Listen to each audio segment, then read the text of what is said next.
Hey, Loathsome fans. Two quick notes from me, Josh, one of the two hosts of Loathsome Things.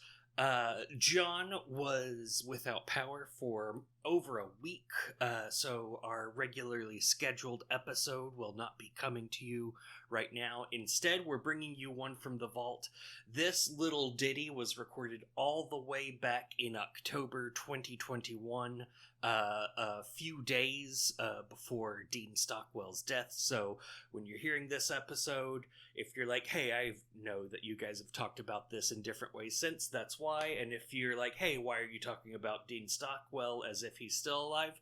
That is also why. So, continue. I think you'll like it. It's a cool relic of the way that Loathsome Things used to be. Y'all stay cool out there and fuck Centerpoint.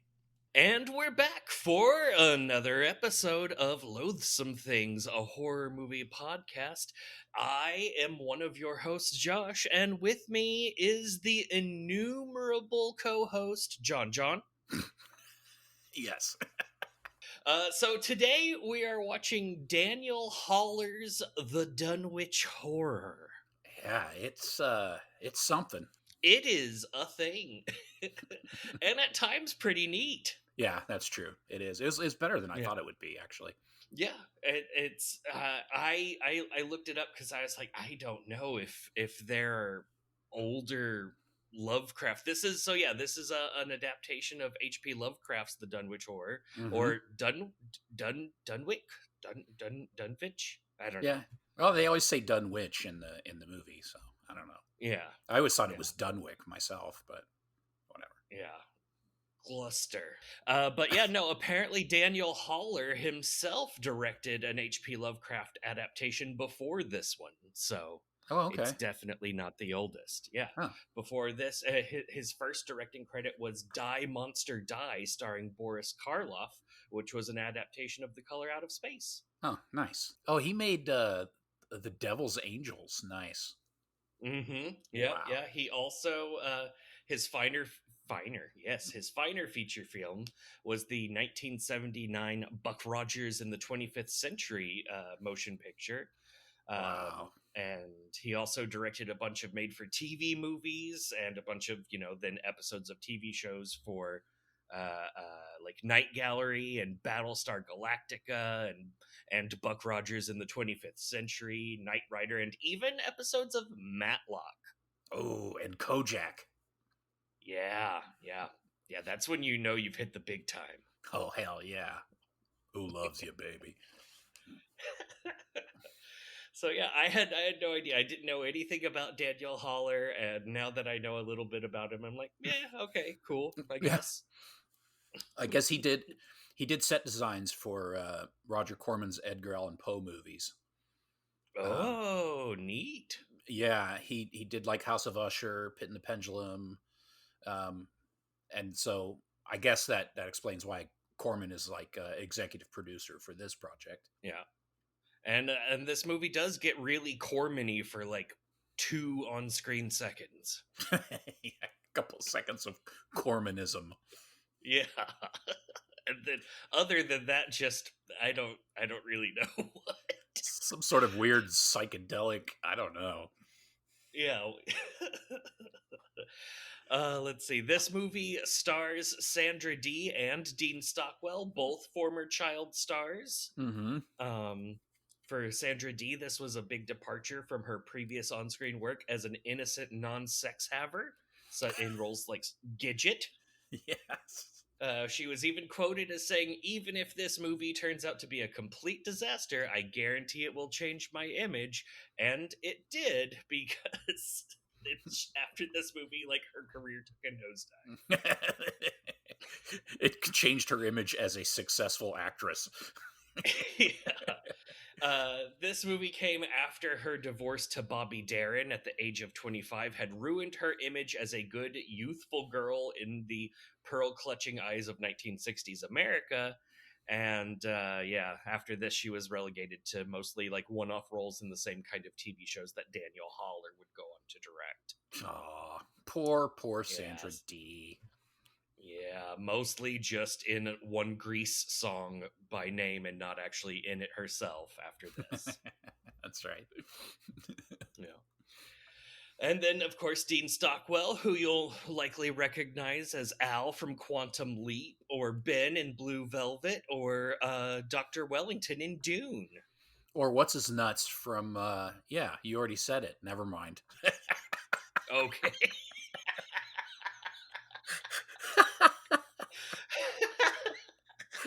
Wee! Woo! Oh my god. He also played John Cavill in Battlestar Galactica, not the old like ones that John Haller might direct, but the new ones. And Colonel Grat in his only Star Trek appearance, where he was reunited with his Quantum Leap co-star Scott Bakula in an episode of Star Trek Enterprise. And there we go, we got Star Trek in here. Wow, that's just wow. Yes.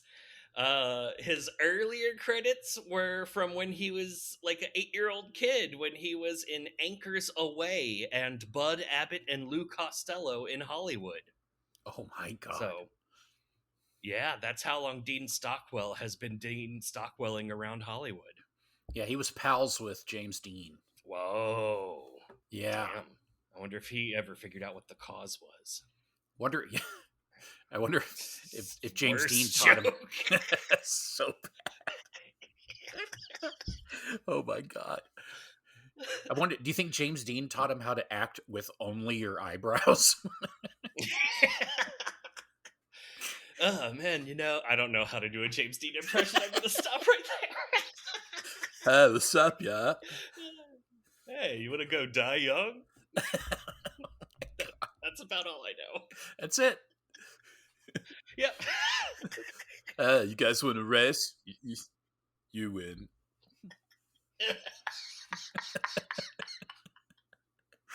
Oh my god. Too soon. Yeah, too soon. Yeah. Give it time. This was also one of the first acting roles for Talia Coppola Shire, who would go on to play Connie Corleone in The Godfather 1, 2, and 3. Mm-hmm. And she also was Adrian in Rocky 1, 2, 3, 4, and 5.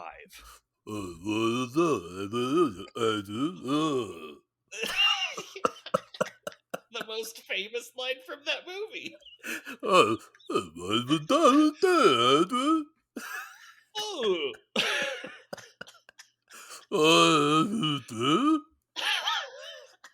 That's my Stallone impression. That's good. She also starred in John Frankenheimer's 1979 horror film Prophecy, which that's awesome. Oh yes, that movie is ridiculous. That's the first horror film I saw in the theater. Oh, for real? Yes, because it came out. Awesome. It was out like it was either this one or Alien came out first, and then the other one came out like a week or two later. And I was visiting with a friend of mine during the summer, and we wanted to go see a movie, but we were too scared to see Alien, so we went and saw that one instead. Nice. Because the trailer at the time had like, that movie is so ridiculous. In the trailer, there's a scene where it's like the movie is about a mutant bear. Yeah, big like gloopy mutant fetus bear, right? Yeah, because they're putting mercury into the river or something like that. It's like an eco horror thing. Yeah. So there was a scene in the trailer where this kid is like jumping in his sleeping bag trying to get away from the bear. So it's just like boing, boing, boing. He looks like an inchworm, and then the bear like swipes him. And that scene was in the trailer. And I remember we kept talking about it, and we were like, "We've got to go see that." And yeah, it's real bad. Yeah, I watched that movie for the first time, thinking that I was gonna be watching the Christopher Walken movie, The Prophecy. Yes. And like turning this on like a cable TV channel, and being like, what? What's happening? So not the same. These woods look terrible. So, with yeah, that's what's going on in this movie. John, without spoiling much else, would you recommend that people watch this movie first, or what are your thoughts?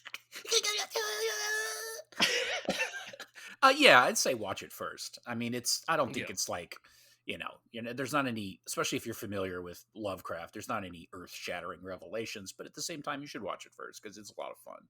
And it'd be fun to see it cold, I think. Yeah, or something akin to fun. Yeah, exactly. Yeah, something fun adjacent. Yeah, fun adjacent. Yeah. so yeah, definitely. We're gonna spoil it, so you don't want that to happen because it's a Lovecraft story and it's gonna be so good. Oh yeah. So go watch it first and then come back and listen to us ruin the whole thing for you. Yeah, mercilessly. Yeah. And now, let us begin reviewing the movie that dares to ask the question, what if Lovecraftian horror was sexy? John? Yeah. Yes. This movie opens on the sound of a woman moaning sexually while two witches and a wizard watch. He is holding a staff with the ancient First Nations emblem of the Thunderbird and the sun symbol on it. The woman is sweaty and has an out-of-control forehead tattoo that's just really something. Out of control. It's just like all over the place. Yeah, it's real big, and it's sweating too. Then there's an opening credit sequence, so we don't know what that was about. But the opening credit sequence is a kind of cool cartoon silhouette madness, bonkers, awesome music thing. The whole soundtrack is done by Les Baxter, and it's worth checking out. It's kind of cool, actually. Yeah. The soundtrack's pretty catchy, and then that opening animation thing is great. It has nothing to do with it really, but it's great. Nope. Yeah. There's cool monsters in there that we will not be seeing, and all kinds of nonsense. Yeah, he like plucks the lady off his chest and eats her, and all this cool stuff. Yeah, none of that's in the movie. No. And then the movie begins in earnest on one Professor Bagley, who tells two attractive young women to go put the Necronomicon away. They do, and are then snuck up upon by Dean Stockwell's sand-reducing mustache. He hypnotoads Sandra Dee's character, Nancy, into giving him the book, which is very boring and disappointing in appearance. Yeah, very 70s looking. Wilbur starts reading about Yog Sothoth being a gate to the old ones, letting us know that this movie is really going for the Lovecraftianness. Yeah. Professor Bagley interrupts his reading just as he was getting to the good psychedelic part. We learned there used to be a second Necronomicon in Dunwich, but it is no more. And Professor Bagley is an expert on the Whateleys, and Dean Stockwell is Wilbur Whately. And then for some reason, all four of them go to dinner, where the men have a boring conversation while the women sit quietly. More 70s. Yeah. Oh, yeah. There's lots of smoking going on the whole time. Wilbur wants to study the Necronomicon. Why? He's a student of the occult, and the Necronomicon is like a Bible or something. Professor Bagley, who is also known as Armitage, is like, nah, and leaves with the less important of the two women while Nancy sticks around. Wilbur missed his bus, and Nancy will have to drive him home to Dunwich, where the locals refuse service to Whateleys. Once they arrive at the crazy Whately house, the soundtrack returns in full force as Wilbur convinces Nancy to come inside. Get it? And, yeah. I don't know. Pick up with Wilbur implying that Nancy should go freshen up while he uses the force on a weird boob-like glass sculpture. What the hell was that thing? I don't know, but he had two of them right next to each other, and he just puts his hand over it, and it starts to pivot. I don't know why. I didn't get the boob structure thing. Sculpture. Yeah, structure, whatever. Yeah, same thing. Yeah. He makes her a cup of date rape tea and sabotages her awesome car, all while a theremin-laden soundtrack really gets after it. Date rape tea. Yeah, it's real not good. And he gives her so much of it. Yeah. She's always... I'm so dizzy. While he's off, I don't know what he was doing, but she accidentally knocks the boob glass off the table and gets spooked by Grandpa the Wizard. She says she heard strange sounds coming, and she really must go, but her car won't start. Golly. His mustache suggests that she stay the night in a room full of purple drapery.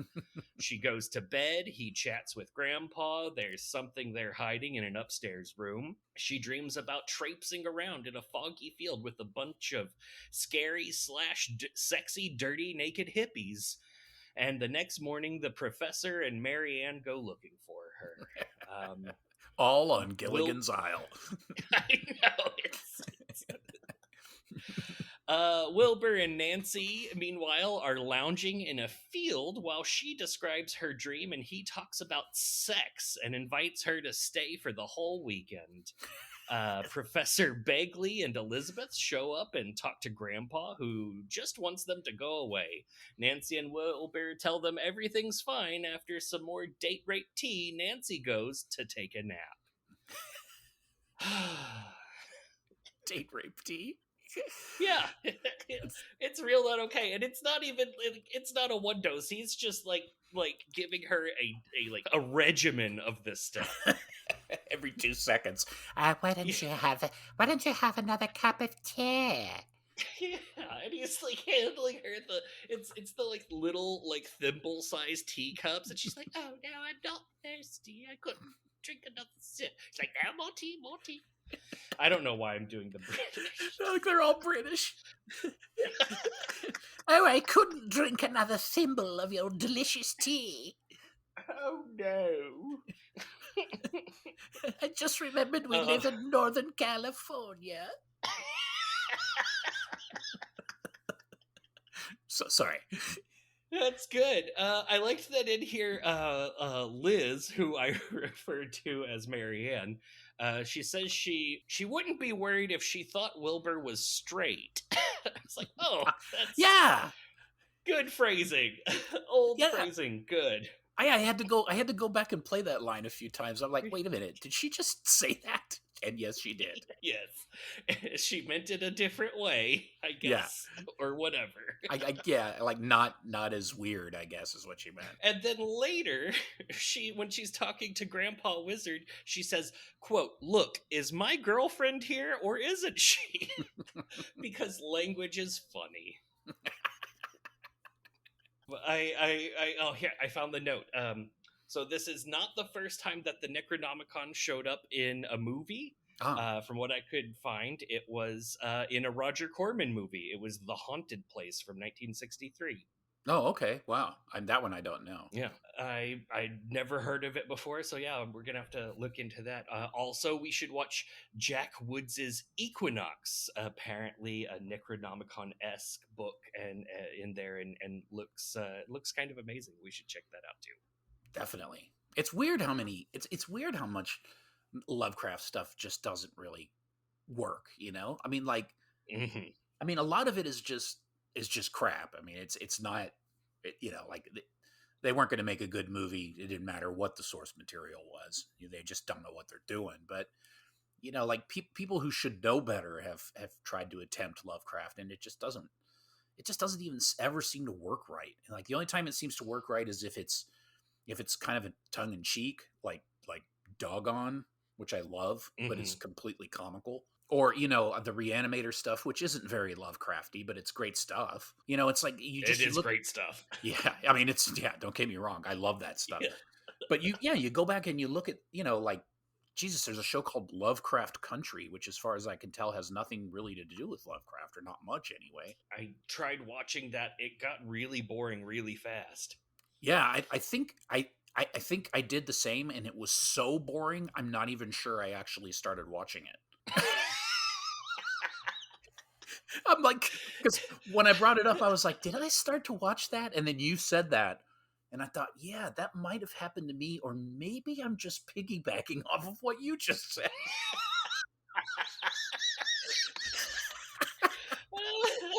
Isn't the human brain amazing? Well, mine certainly is. Yeah, it was like one of the last things I tried to watch before I canceled my Amazon subscription. I was like, this is trash and I don't need shipping.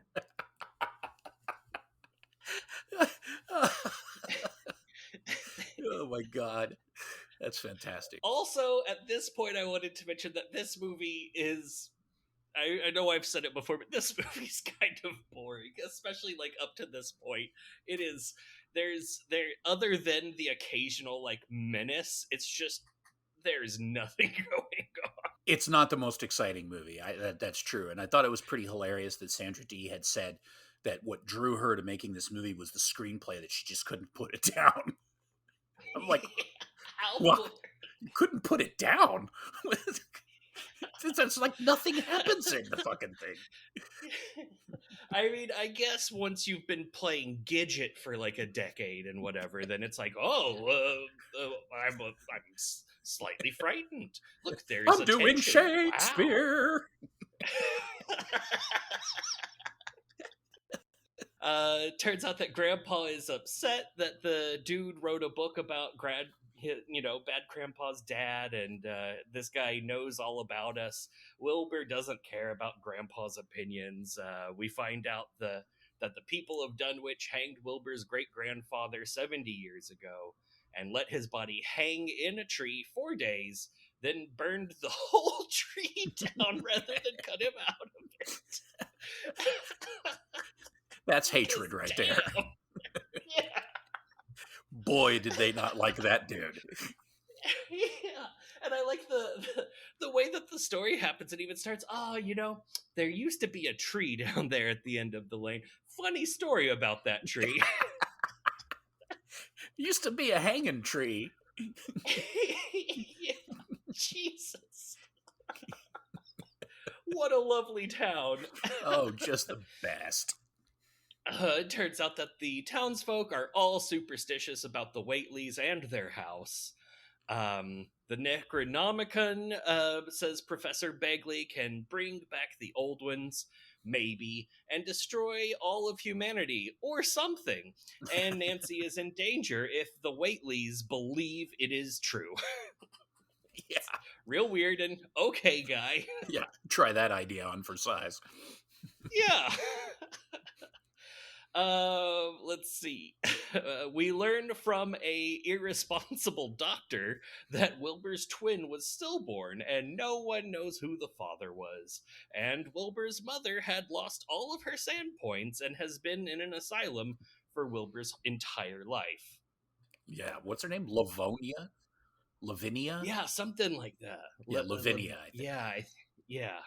Yeah, Lavinia. And apparently Lavinia likes to sit in her room and ramble, quote, "Open the gate, let them in, kill them all." Great. Oh, great. Meanwhile, Wilbur and Nancy go to a sacrificial altar called the Devil's Hop Yard. Yeah, that threw me. But I was like, ooh, that sounds scary. The flip side of that is, if I ever open my own brewery, yes, I think I know the name. I'm sure there actually is probably a microbrewery somewhere called that, because the Devil's Hop Yard is a real place. It's like a state park somewhere else, and not actually a sacrificial altar at the top of a cliff. Well, go figure. Yeah. And apparently it's, because they used to like brew beer there back in like the Prohibition days or whatever, and also people are afraid of the devil. Yeah, well, he's kind of a grumpy dude. Yes. Wilbur seems to psychically compel Nancy to lay down on the altar while talking about fertility rites. Great. It's implied that she is a virgin while he talks about virginal nakedness, allowing the old ones to enter through the gate. Then he goes and does a goofy gesture with his ringety hands on either side of his face and says, Yog! Sothoth!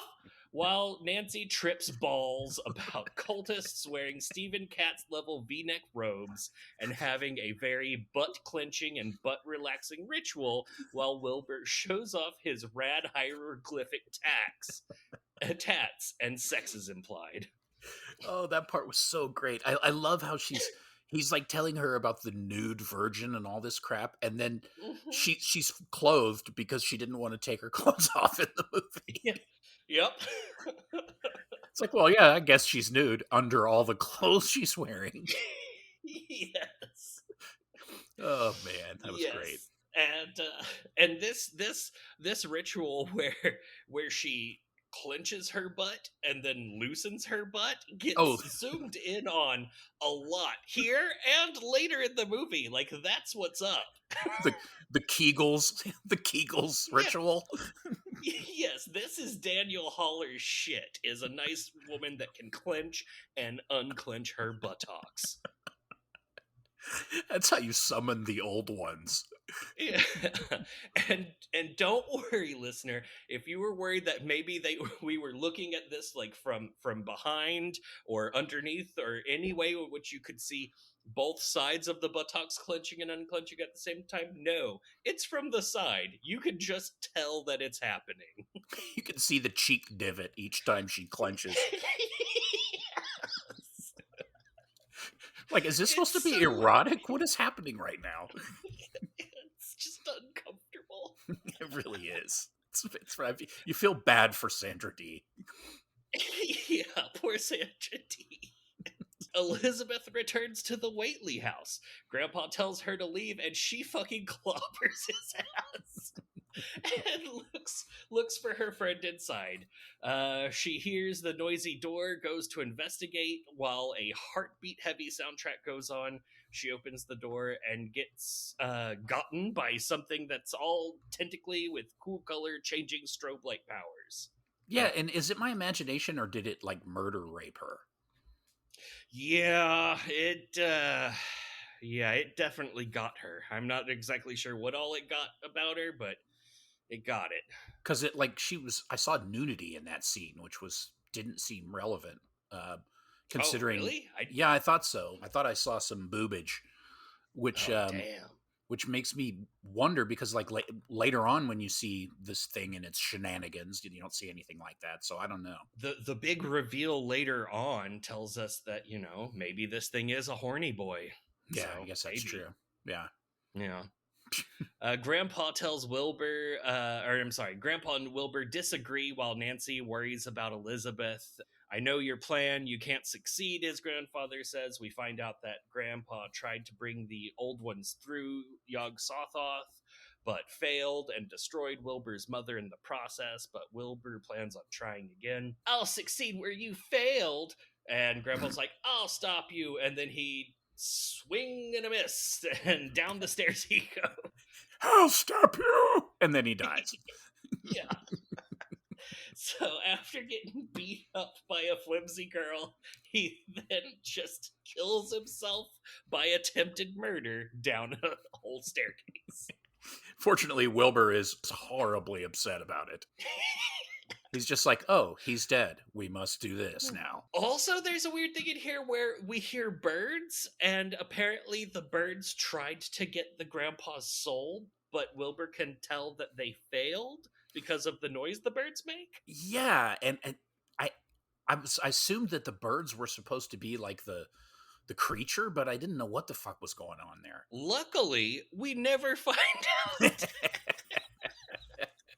Yeah, great. The movie moves right along to a Yog-Sothothi funeral, which includes a bunch of tarot cards, interesting camera angles, and Dean Stockwell using way too big of a knife to spoon out ashes from a little bitty cup. It's like they went to the nearest occult store and just bought everything. Also, the townsfolk get mad about this funeral. And it's super dumb. They show up and quote, "We bury our trash in the country dump. This is a Christian cemetery." That was awesome. Yeah, it was a sick burn. They really hate his family. Yeah. The sheriff shows up because he's like, "What the fuck is going on?" And he's like, "I'm just trying to bury my grandpa." And he's like, "Dude, what? You didn't tell anyone your grandpa's dead and you just dug a hole in the cemetery? You can't fucking do that." Just show up and bury your grandfather. Yeah, we live in a society here, guy. It's 1970, Jack. Yeah. So he like makes them delay the funeral and also makes the like crowd of angry people disperse. And then we see that now Nancy's car seems to be in working order and she's all strung out in the passenger seat while he goes into the museum / library. I can't talk words. God damn it. He goes into the museum library place from earlier where the Necronomicon is, and he has himself a nice little theft. A very dedicated night security guard decides that it's time to wrestle. Very dedicated. He is super into his job. He really is. And they have themselves a very flingity, punchy, and property destructive brawl where they just break all of the shit in an unimpressive violence. And now I will throw you on this piece of breakable furniture. Yeah. Oh, look, a podium covered in glass. Crash. Perfect. Oh my god. By the way, that's supposed to be Miskatonic University, although they never mentioned it in the film, so I'm not buying it. Oh, well, if they never mentioned it, how do you know that's where it's supposed to be? Well, because I saw it on Wikipedia. Oh, shit. Good one. Wikipedia wins again. Yeah, that makes sense. That's USC, apparently, by the way. Oh, okay. Yeah. USC, where they will eventually create a time travel machine. Oh, God. And send Nate through. What if Nate showed up? That would be amazing. Just naked butt Nate. If Nate showed up, I'm pretty sure my head would explode. And he looks at the camera and winks. I would probably die right there. It just breathes directly into the camera. Oh man, we've got to superimpose him in there. We got to get like some effects guy to just drop Nate in every cut of that movie. in the background, like dirty time travel Nate. Movie bomb. Fantastic. Hey Nate, hey Nate, fuck you.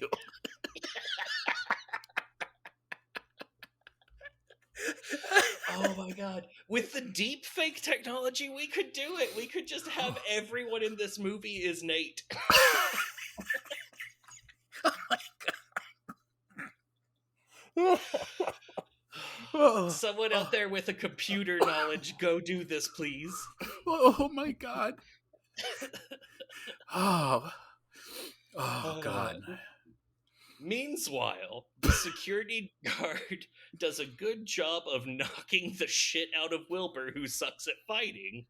But then, after Wilbur is knocked to the floor in a little whimpering pile, the security guard goes to slowly call the police, and Wilbur grabs a spear, which is on a random suit of armor, and points it at the guard, and then the guard dutifully runs directly into it for no reason. If his spear murders himself. Yeah. He's like, "Oh, you're pointing a spear at me? Ah! I must impale myself upon it." Oh, the director doesn't know how to do a fight scene at all. It's so bad. And then, of course, the guy dies instantaneously. Yes, yeah.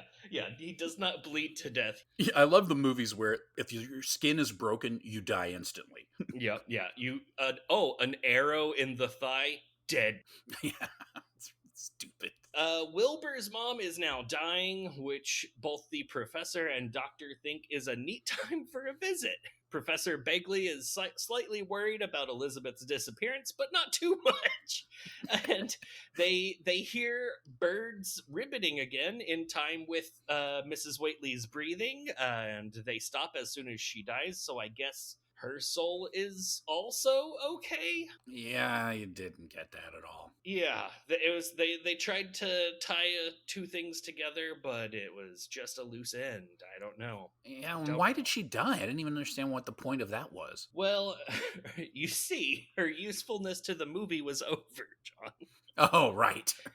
That's right, and they needed all the Whateleys to be dead for the huge twist at the end. Oh, yep. You can't have any loose Whateleys running around. That's right. That makes sense. Professor Begley delivers one of the worst lines in the movie. Quote, "Those birds that chant the Necronomicon." He's a fucking wordsmith, isn't he? What a poet. What the fuck are you talking about, dude? Jesus. Stop it. Do we need to get you a room here, guy? We've got a fresh one. Yeah. Back at the Devil's Hop Yard, Wilbur has himself a knifey prayer to the old ones while Nancy serves as an entranced table and starts repeating Yog Sothoth. This takes a long time. It is a whole bunch of just watching him do like cool little, like what in his mind is probably cool little knife flip motions that is just kind of boring and sucks. It's so lame looking. Yeah, but he's like, oh man, I'm so cool. Check out my knife flicking. Yeah, I'll get him. Yeah. At this point, Tentacle Guy gets out of his room and uses the force to push the boob glass into the fire for some reason. The boob glass then explodes and starts to burn the house down.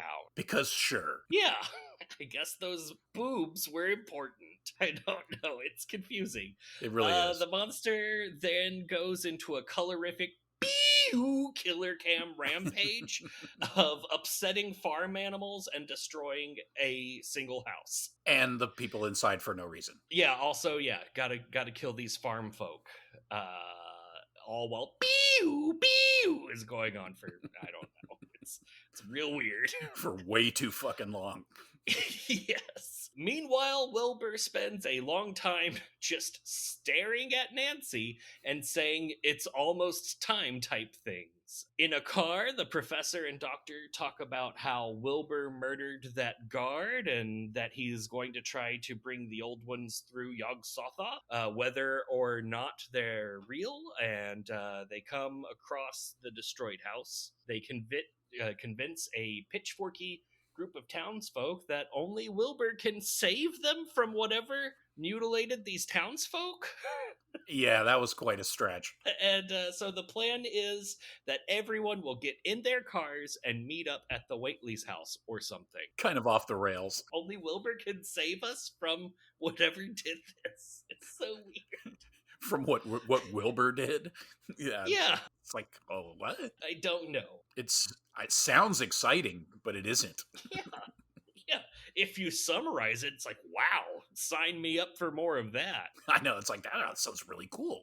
We get more whoosh, woo, killer cam footage as Tentacle Bro scares Nurse Coppola into crashing her car and then chases her through the psychedelic woods. The mob shows up at the flame-engulfed Whately's house as people hear wind cause ripples on the surface of a lake filmed somewhere else. Yeah, exactly. It's several times we see this lake somewhere else doing wind ripples. Great. Cue the ripple footage. They realize that the ritual must be happening or whatever and set out for the Devil's Hop Yard. Nancy is moaning lustily while clenching and unclenching her buttocks. And Wilbur watches her with a very lip-licking expression on his face. Yeah, he's pretty creepy. The monster starts picking off the townsfolk as they traverse the very, very spooky forest. and the ass thrusting is still going on when the professor shows up. Wilbur and the professor have a very unimpressive wizard's duel. Yeah, that is weak. It's mostly just them making various facial expressions at each other, including more of Dean Stockwell putting his hands up to either side of his face and just saying, Yog! Sothoth! Over and over and over again. Also, at some point, he appears to have a headache and cross his eyes. Yeah, what was that about? I don't know, but it's my favorite part of the movie. It's pretty amazing. And then eventually he is struck by lightning and bursts into flames and plummets off the cliff to the rocky surf below. At this point, we see a fucking awesome tentacle monster breach through an abyss in the sky. Mm-hmm. And it turns out each of its tentacles is a snake, and it's a giant floating head. So it's like a cross between Medusa from Greek mythology and a beholder from Dungeons and Dragons, and it's fucking awesome. I know.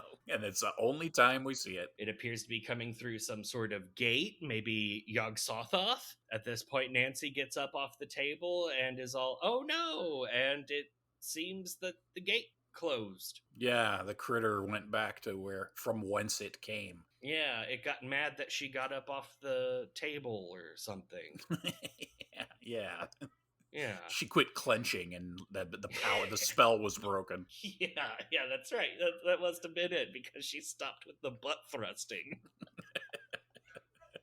Yes, and it is at this point that Professor Begley explains that Wilbur's twin was born half in and half out of this world, and took after the father, which was not of this earth. Quote, it's all over now. The last of the Whateleys is dead.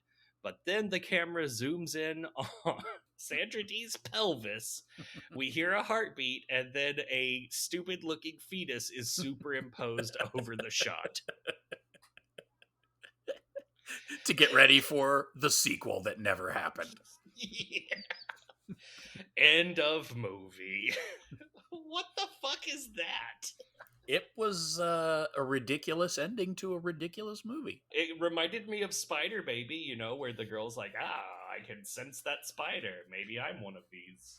It reminded me of Spider Baby at several different points, like the weird house and the old, there was just a lot of elements to me that were kind of Spider Baby-ish. Mm-hmm. And let's just say it right now, Spider Baby is way better. Massively better than this, yes. Yeah, this was weird. And so I guess either the idea is that Wilbur or his twin impregnated her? I think he did. I think when she's like doing the butt clenching moaning thing the first time, I think he is doing the bone, because he removes his scarf necktie and starts taking, and like shows the tats. And I think that's probably he's probably mounts her at that point. I'm guessing. I don't know. Yeah, they don't really show it, but so. That was my assumption anyway, that he impregnated her, because it's either him or who, I guess the old man. Yeah. I don't know. It's super weird, because like part of his thing is like, oh, we need her to be virginal, but movies are fucked up. Yeah, I love when movies do that, when they set up some idea and then just completely ignore it. Yeah. Yeah. Like, wouldn't it be cool if it turned out at the end she was pregnant? Yeah. Like, nobody stopped and went, oh yeah, but I thought she was supposed to be a virgin. No, man, it's fine. And then after that, we could say it was all a dream. Yeah. And this is the script that she read and thought, I couldn't put it down. Yeah.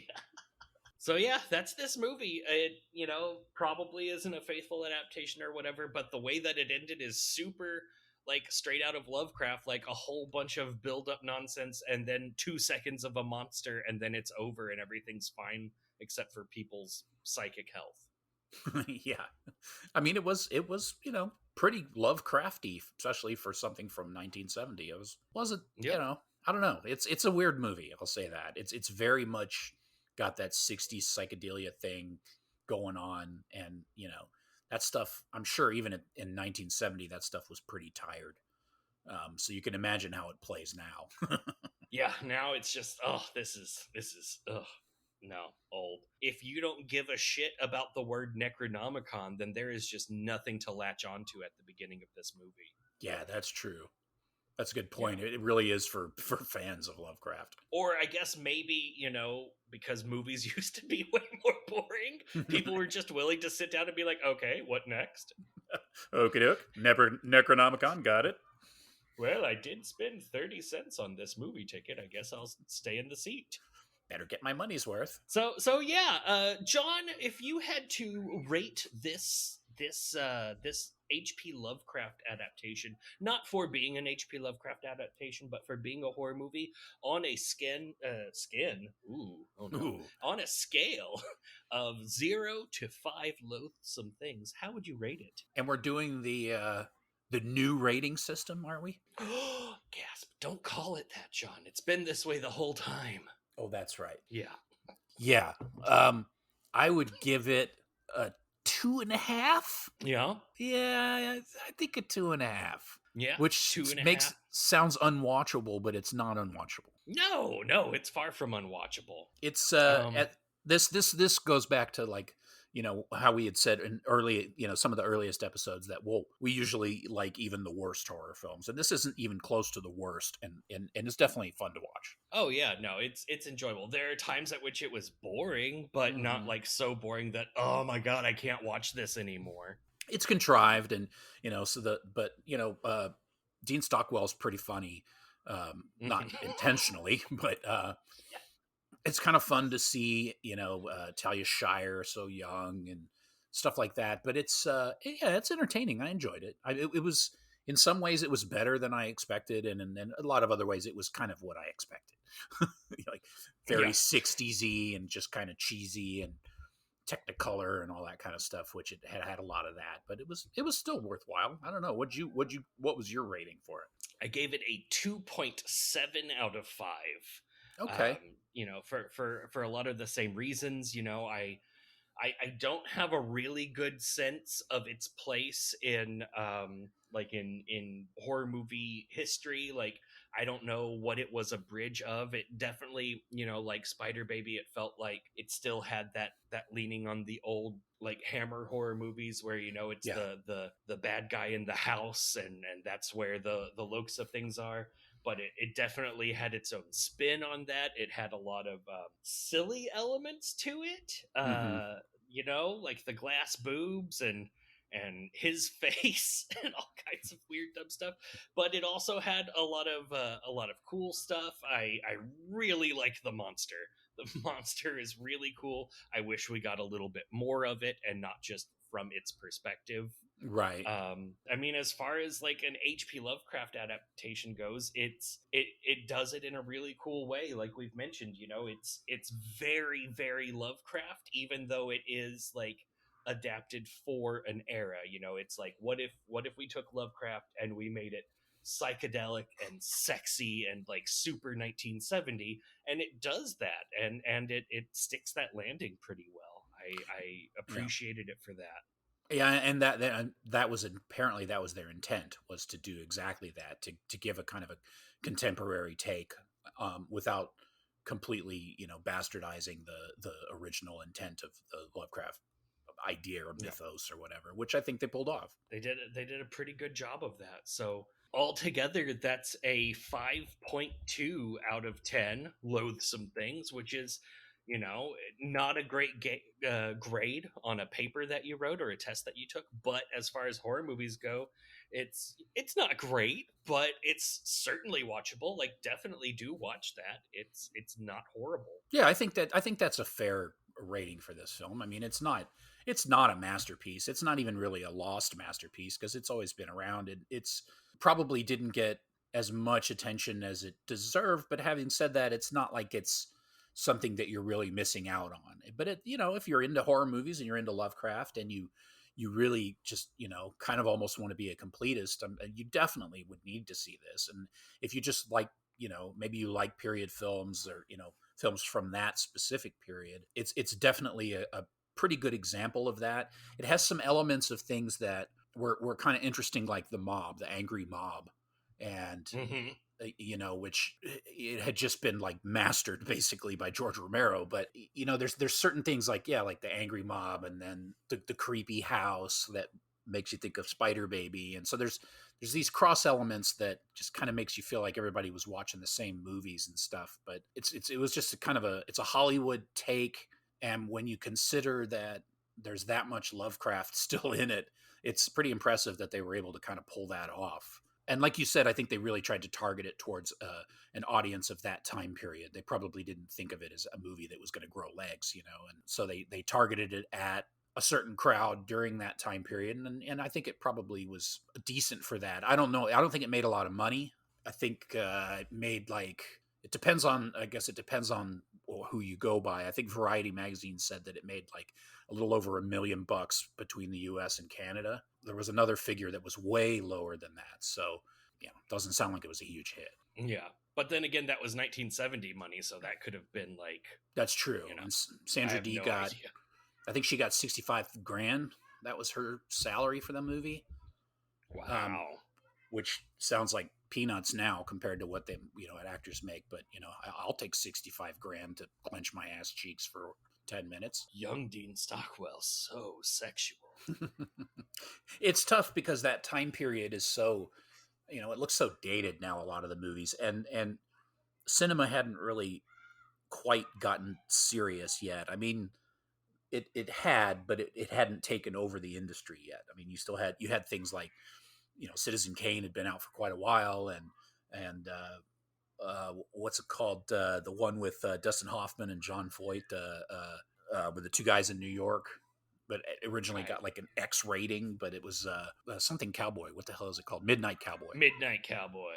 And that was, that was kind of, movies like that kind of heralded the more serious tone that a lot of drama would take in cinema, and taking on more, things like Taxi Driver, like actual issues, and trying to confront them in a realistic way. And so a movie like this is very much not doesn't appear that way to us because it looks really silly and kind of cartoonish. But honestly, I think they are trying to do that in their own way without getting too far away from pop culture and appealing to kind of like a midnight movie audience and stuff. I think it was a weird time to make movies, because everybody was high, and it was just Vietnam was, it was just a strange time, I think. And even that was part of the thing with Sandra Dee, is she was, this was her return to moviedom after abandoning the previous style of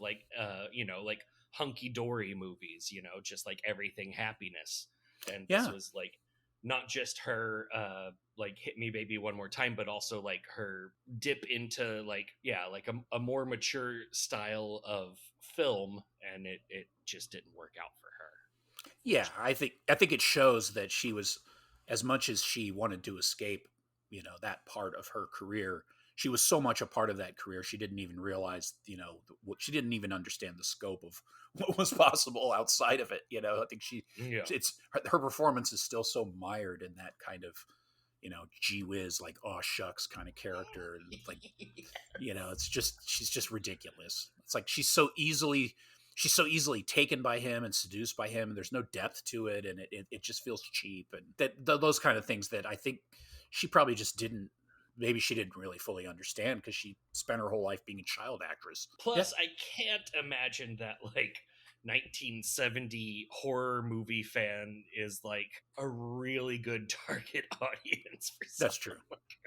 Yeah, they'll be but then you didn't show your boobs. What are you doing here? Yeah, and a lot of the people that might have gone to see it might have been people her age who grew up seeing her as a child actress and were hoping to see, like you're saying, hoping to see some skin or see her be transgressive in some way, which honestly she really isn't. I mean, she's completely a virginal character and is seduced, and but it's really against her will. I mean, it's not like she openly, willingly chooses to do this. He coerces her into it with rapey tea and weird eyebrows. And apparently all of that butt clenching and stuff. Like Yeah. their original thing was they were like, yeah, we want you to be naked on a table, and she was like, no. And they're like, what if we had you wear this thing and do lots of like pelvic thrusting? And she was like, I'll wear the thing, but you can get a body double to do pelvic thrusting. They're like, oh, okay. So like apparently that isn't even her butt clenching. That's just some other lady's butt clenching. Wow, that's like Wicker Man, which I rewatched again, and fucking love that movie. But Yeah. they use what's her name, Britt Eklund, for the plays the daughter of the innkeeper, where the Howie, the character Howie, stays. And there's that scene where she's like naked in her room next door to his room, and he's all puritanical and stuff, and she's trying to seduce him through the wall, and they show her like from the back dancing, like gyrating at the door. It's a body double. It's a body double, and her voice isn't even her voice because she's Swedish, and it was they used a voiceover, so she sings. She sings, that's someone else's voice, and then her speaking lines are someone else's voice, and then most of the body shots are a body double, which apparently has caused some people to ask, is she really in this fucking movie? Yeah. Wow. we just need your face in a few shots. I mean, she's beautiful, I get it, but they use other actresses from different countries besides England and let them use their own accents. So I don't. Just a little aside there. I know it was a weird time. It was a weird time. Oh yeah. None of the movies that came out of this era are normal. No, none of them escaped. Escaped and were somehow normal. It's true. Yeah, good job, the 70s. I know. Thank you so much.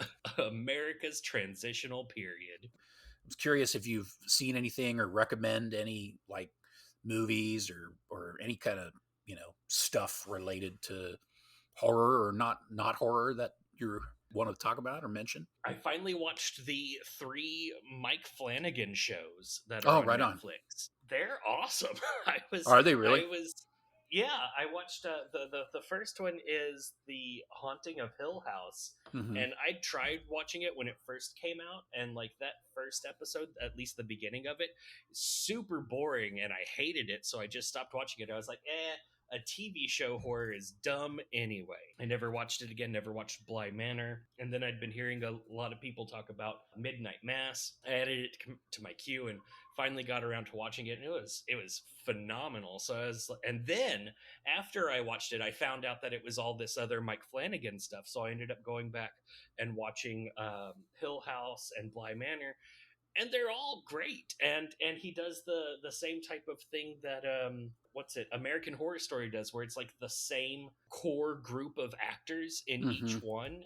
The big difference is that with Mike Flanagan, each one is kind of a super loose adaptation of a piece of literature. So Hill House is from the Shirley Jackson novel, and Bly Manor is from... Is it M.R. James? No, it's the Turn of the Screw. Yeah. Henry James. Henry James. Yeah, I think that's right. Yeah, Henry James, yeah. Yeah, and then, Midnight Mass is A Very Old Man with Enormous Wings by Gabriel Garcia Marquez. Oh, really? Oh, okay. Yeah, and they're all fucking great. Midnight Mass is, like, super different from the other two, but they're all pretty amazing. Sometimes they're a little speechy. Like, a lot of characters like to give really long monologues that delve all the way down into soliloquy. But other than that, they're really great. And I like it. And I'm excited they announced his next thing is going to be the same thing, but this is going to be House Usher. House of Usher, yeah, that's right. Yeah, he's doing Poe now. I basically had a very similar experience to yours regarding the Flanagan stuff. I had heard good things about the Hill House, but I had started to watch it and had the exact same experience, and then I didn't even bother to try to watch Bly, and then I started reading all these great things about Midnight Mass and watched it, and I loved it. Yeah, it's great. Yeah, and I went back and started Hill House. I haven't gotten very far, but it's the same issue with me. Is that first episode just loses me? But I've heard that you got to stick with it, and it gets really good. Yeah. So with that first episode, it's that main character guy, and that main character guy sucks. Yeah. And especially there's this scene where he's talking to this lady that's like a fan of his book or whatever, and this lady does not matter in this story. And it's just the dialogue in that scene and the acting in that scene is so painful that it's just like, nah, I don't wanna. But it gets really good, and I'll go ahead and I'll give you this. It's kind of a spoiler, but it'll get you through it. Mm-hmm. Uh, Pretty much each episode is about a different character. So if you don't Oh. like that main character guy and you're like, oh man, I don't want to watch a whole season of this, don't worry, you won't. Oh, cool. Interesting. Yeah. Okay. Yeah, it's fucking great. We even we watched it together, and it got to the point where we were like, oh, okay, so like what's the next episode? Oh, it's gonna be about this character, I bet. Oh no, it was about that. Oh, okay, I see the pattern now. It's great. It's fantastic. Oh, cool. Well, I'll definitely watch it then. Gotta dive back in. What about you? What's something big and new and exciting in your life? Well, I usually at my job, I listen to podcasts throughout the day just because I can. Yeah. And as I've told you, like I can listen to music, but it would only be in mono. And so I just prefer podcasts. Plus it's easier to hear if someone's trying to talk to me. So Yeah. I've listened to God knows how many hours of podcasts over the years, and I was getting kind of bored of them and decided that I wanted to hear some books. And so I ended up getting like an Audible plug, and Yeah. Sponsor us. yeah. And so I've been listening to they have this thing where they have like an extra catalog of stuff where you can listen to as many of those books as you want. And so I've been listening to a bunch of horror books. Oh. That kind of got me into like folk horror stuff again, which has always been fascinating to me, which for me started, and probably with most people, started with The Wicker Man. But so then I went back and started reading about a lot of this stuff and found out about this goofy movie, Blood on Satan's Claw. Yeah. So I watched that yesterday, and that was great. It's just complete cheese, but it was a lot of fun. And yeah, there's just been a lot of stuff popping up, trying to absorb as many of these horror movies as I can. It just seems like a ton of them came out all at the same time. Yeah, a bunch of stuff coming out, and then all these like great old things like we've been talking about, dirty, stinky hippies, and then you're Blood on Satan's Claw. Yeah, it's like Wig City in those movies, man. Yeah, I love me some Christopher Lee in a dress with a sickle. Oh my God, yeah. Wait till you see the Blood on Satan's Claw. There's like this guy. He looks like Sebastian Bach from Skid Row. Oh God. He's just like rocking the wig and the floofy shirts and stuff. Oh my God, it's amazing. Fantastic. John, what are your thoughts on the Nicolas Cage Wicker Man? It's funny. I actually like that movie. Yeah, me too. I'm okay with it. Everyone hates it, and I'm like, I don't know. I actually kind of enjoyed it. A lot of people, I know in other genres, people get real mad about remakes and stuff, but horror remakes do not bother me. No, I don't care about remakes, because if they suck, it doesn't have anything to do with the original. The original's still a good movie. Oh, well, you must not be a person on the internet, because if you were, then you would know that if the remake sucks, then it ruins the original. Yeah, I know. It's so stupid. I never felt that way. It never bothered it. I mean, if anything, it reinforces how good the original is. Yes. It's like, oh, you tried to get milk something extra out of that, and you couldn't because you suck. Yeah, like the second Black Christmas. Yeah, exactly. The Suspiria remake is good. I enjoyed it. I haven't seen that, but I want to. I've even found out like Tom York did the soundtrack for that movie. He did, and it can be a little bit distracting at times because it gets pretty Yorky. Yeah. But yeah, just like you're watching a scene and all of a sudden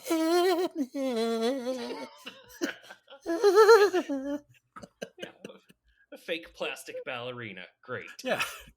But the movie itself is pretty creepy in it, and it's kind of a new twist. Like it adds different elements that aren't in the original, which usually is a kiss of death, but in this case it was actually done pretty well. Nice. At least to me. I enjoyed it. Nice. I also haven't seen the original Suspiria, so I wouldn't know what to compare it to. Oh, it's so good. I know. There are movies like that, and I know before I've mentioned I've never seen the original Texas Chainsaw Massacre, that there are movies that I want to see, but there's also like a little part of me that's holding off because like I don't want to have seen all of the great horror movies because then there will be nothing left. Yeah. Well, I've learned that there just seems to be an endless flow of them that come out of the woodwork.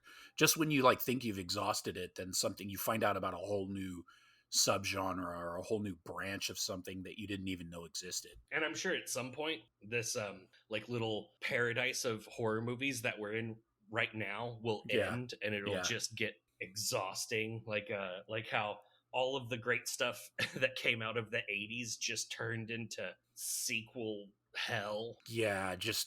Like a bunch of movies that were pretty thin to begin with, but were at least entertaining and kind of unique in their own way, just became like watered down schlock and just got beaten into the ground. Jason in space and all that kind of crap. I like Jason X. I mean, it's entertaining, but it's like, really? This is where we're going now? Yeah, it's funny you mentioned that. I recently started like rewatching. I'd never watched all of the Friday the 13th movies in order, and I've like started doing that. And oh man, it goes downhill so fast.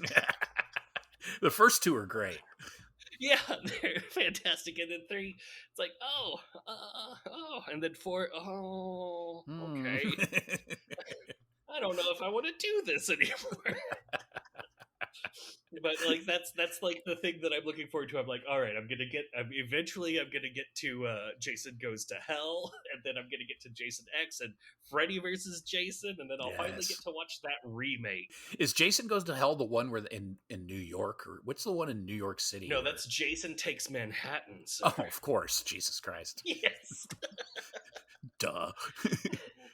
Now, Jason, that Jason Goes to Hell, that's at a point where, like, Jason is no longer, like, a body. He's, like, a spirit that inhabits things. Oh, right. And that's the one where there's, like, I can't remember his fucking name. We've even talked about him on the show before, but he's, like, bounty hunter that specifically hunts Jason Voorhees. Oh, wow.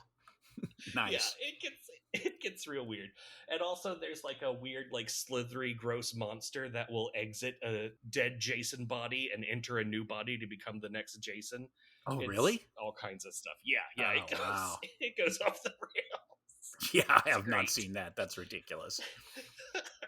Well, speaking of franchises, I did watch Halloween Kills. How was it, sir? I actually for the most part really enjoyed it, which I was surprised because I hated the last one. I didn't hate it, but I didn't really care for it. Which one was the last one? It was just called Halloween, but it was the the first of the last this latest trilogy or whatever, I guess.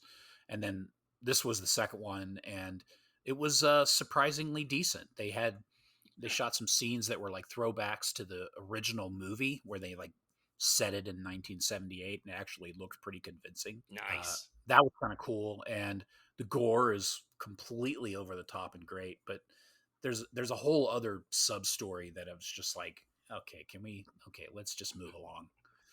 But otherwise, I really liked it. I was surprised. It was a lot better than I was expecting. I remember seeing a lot of people talking about it on Twitter with like very strong words, like this new one is terrible and everything is ruined. And then other people that are like, if you're the type of person that thinks it's terrible, you suck as a human. So I was like, oh man, wow, I don't know if I want to see this at all. I get the distinct impression that it's one of those movies that falls somewhere between like fan service and a newer audience, and it doesn't try too hard to go either of those directions. And so I think for some people there's elements of it that they're just lost on, and then for other people it's the other elements that they get lost on or something. I don't know. I suspect it's something like that it's seeing Anthony Michael Hall play the little kid that she is babysitting. That was not good, and he didn't need to be in that movie. And I like him, but he was useless in that movie. It was terrible. That whole section was terrible. Anyways, what about Halloween H2O? I remember seeing it as a poster and people making fun of the poster of it, but I don't really know anything about it. But I've heard people have pretty strong feelings about it. I don't know. I was obsessed with the first Halloween film. Is still like kind of my favorite horror movie, just personally, even though it's probably not the best one. I don't know. I love it though. And then I liked the second one a lot just because it was a continuation of the story, even though it's really not as good a film. And of course, you know that, and longtime listeners know how I feel about Halloween. The that one. Yeah. I fucking love that movie. And after that, I refused to watch any of the other ones. I've never seen any of the other ones. They never looked interesting to me. Oh, The wow. mask looked stupid, or there was always some reason why Rhymes was in it. Like, it just was like Paul Rudd. Like, what? Where are we going with this? Like, I love Buster Rhymes when he's rapping. I don't want to see him in a fucking Halloween movie. Yeah, I just want to see him in a Pepsi commercial. Yeah. Buster Rhymes, y'all. Yeah. Whoa. Buster. All right. Well, I feel like we've exhausted these topics. Sure. Yeah. If you would like to bring up other topics or tell us how you feel about the topics that we've talked about, or talk about Daniel Haller's The Dunwich Horror, or about H.P. Lovecraft, whether it is pro or con, you can do so by reaching out to us on Twitter and Instagram at Loathsome Pod, or on Facebook at Loathsome Things. And all the way up until this point, I've been saying the wrong name of our Facebook. We're so awesome. I've been saying that on Facebook we're at Loathsome Podcast, and it is not that. It's a good thing no one's listening.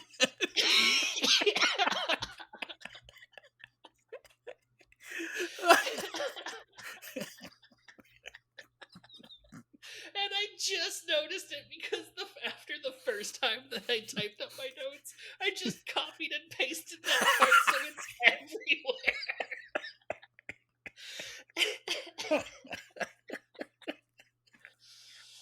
So, sorry about that. It can't be that hard to find. No, if you just Google Loathsome Things, you'll find us and some other horrible shit. Oh, good.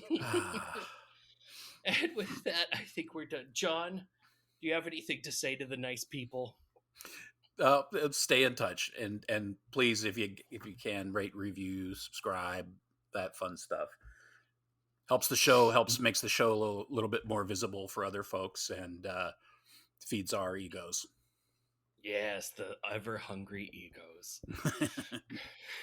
Good note, John. And as always, please remember to go out there and watch horror movies. Yes. Bye. Bye.